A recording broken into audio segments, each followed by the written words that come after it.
We begin tonight with a developing story. Atlanta police are on the scene of a triple shooting, and one of the victims is a teenager.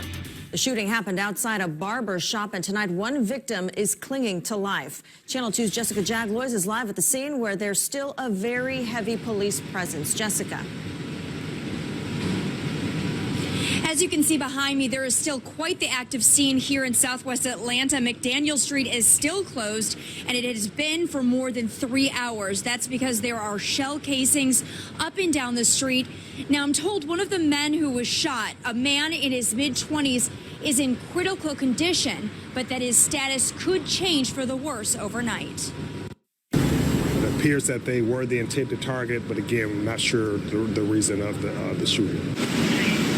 Atlanta police are investigating why 2 men in their mid-20s and a 14-year-old boy were shot outside of a barber shop in Southwest Atlanta Saturday night. Right now, it doesn't appear that they had anything connection to the business. They were just kind of hanging out, is what we hear.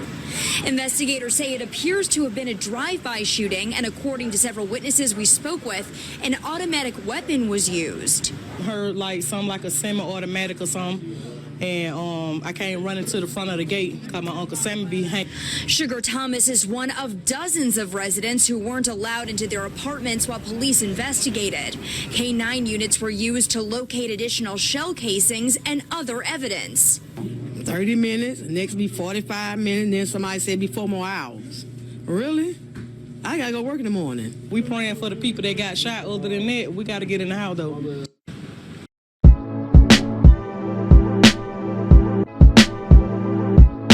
Now, oh man, we got to talk about it.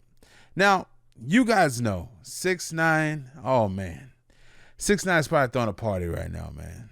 He's doing the Birdman hand rub.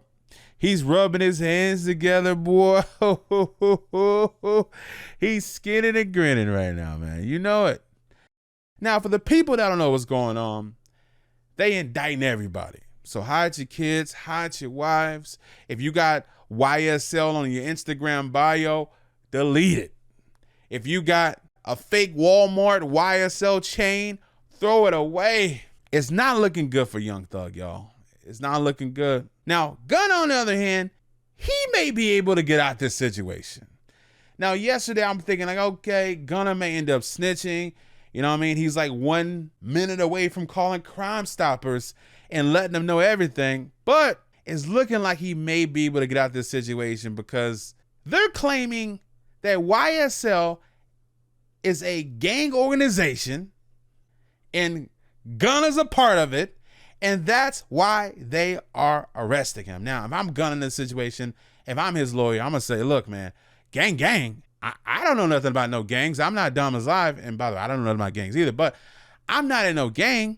I'm in YSL, the record label. That's how Gunna could get out the situation, but oh boy, we all know it's just not that easy. Young Thug, on the other hand, bruh, they stacking bodies on him. They saying Young Thug was out here calling shots to get people whacked. I've been looking through this whole indictment of like 1 million pages, and this is the kind of stuff they got. Like, they're using Instagram posts against him.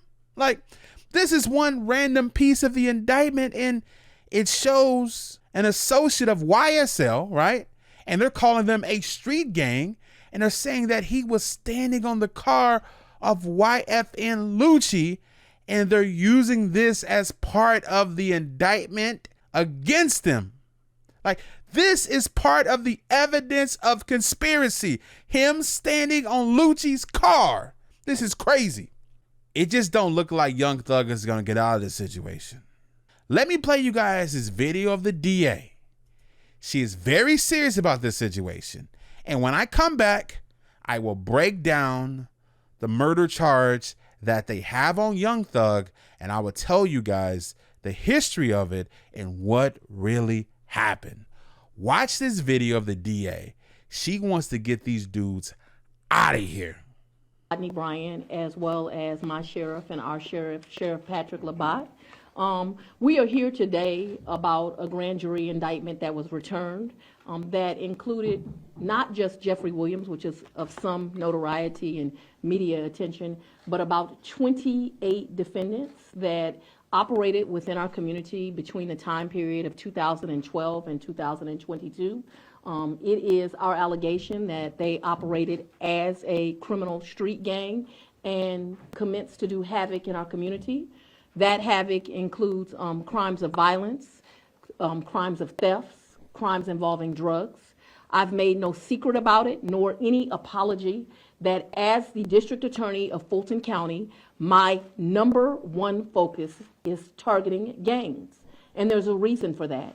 They are committing conservatively 75 to 80% of all of the violent crime that we are seeing within our community. And so they have to be rooted out of our community. I said just a week or two ago, it does not matter what your notoriety is, what your fame is. If you come to Fulton County, Georgia, and you commit crimes, and certainly if those crimes are in furtherance of a street gang, that you are going to become a target and a focus of this district attorney's office, and we are going to prosecute you to the fullest extent of the law. I agree with Chief Bryant. What you see yesterday and what you will see in the upcoming months and years is the result of a lot of hard work by both the Atlanta Police Department and this office.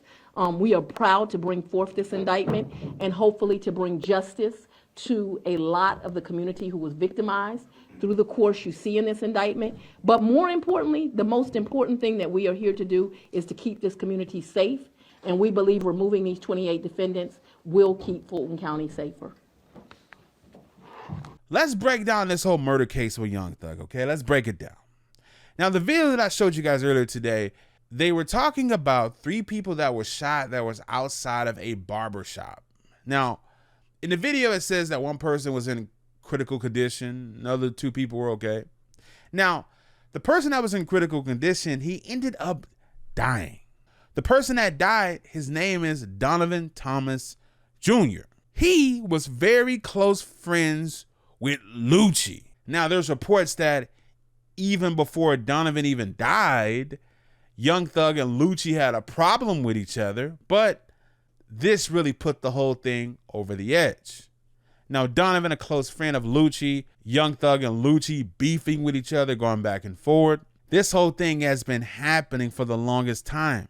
The murder of Donovan Thomas happened back in 2015. Listen, we're in year 2022 and these dudes are still beefing. Now, part of the indictment says that Young Thug not only rented a 2014 Silver Infiniti at Hertz that was used in the killing of Donovan Thomas. Now, they're also saying that way after, when Lucci was in jail, Young Thug basically had some of the YSL associates attempt to kill him. Now, if you guys remember, maybe you don't know, Lucci was actually stabbed up a few times while he was in jail. So they're using this as evidence. I mean, I don't know if they got text messages. I don't know if they got phone calls. I don't know if one of those dudes is snitching. Like, that information we don't know yet. But the indictment is crazy. Like I said, they're using all kinds of evidence against these guys. Listen, here's some evidence right here against Young Thug. They're talking about him on Instagram posing wearing red clothing, flashing a YSL gang sign. Like, they are hell-bent on calling YSL a gang.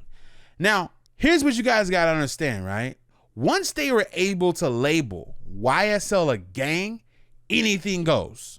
That means anyone out there that's really connected with YSL, such as wearing YSL jewelry, YSL shirts, once they were able to label YSL a gang, they are able to go through social media and pick up anyone that's claiming YSL.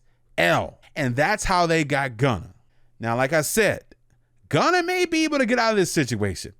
I just don't see it happening to Young Thug, y'all. Anyway, you guys have a great day. I love you guys. Thanks for watching. Make sure you guys subscribe to the channel. Make sure you guys drop a like, all that good stuff. And it's looking like Gunna may not have to call Crime Stoppers. He may be able to get off on this case, y'all. Take it easy.